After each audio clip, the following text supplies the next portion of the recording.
بسم اللہ الرحمن الرحیم۔ السلام علیکم ڈیئر ویورز، آج کی اس ویڈیو میں ہم بات کریں گے خواب کے اندر درخت دیکھنے کے حوالے سے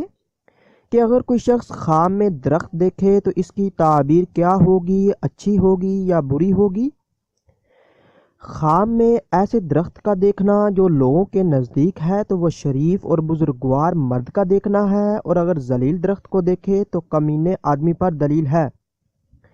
اور جو درخت میوہ دار ہے تو دلیل ہے کہ تو انگر مرد ہوگا، اور بغیر پھل کے درخت درویش مرد پر دلیل ہے، اور جو درخت کے ملک عرب میں ہے جنگلی آدمی پر دلیل ہے، اور جو درخت عجم میں ہے مرد عجمی پر دلیل ہے۔ اور جس درخت کو باغ میں دیکھے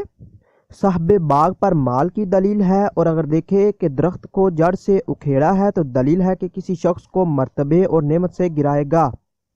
اگر آپ نے کوئی خواب دیکھا ہے اور آپ اس کی تعبیر جاننا چاہتے ہیں تو آپ اس ویڈیو کے نیچے کمنٹ کر سکتے ہیں یا پھر ہمارے واٹس ایپ نمبر پر رابطہ کر سکتے ہیں۔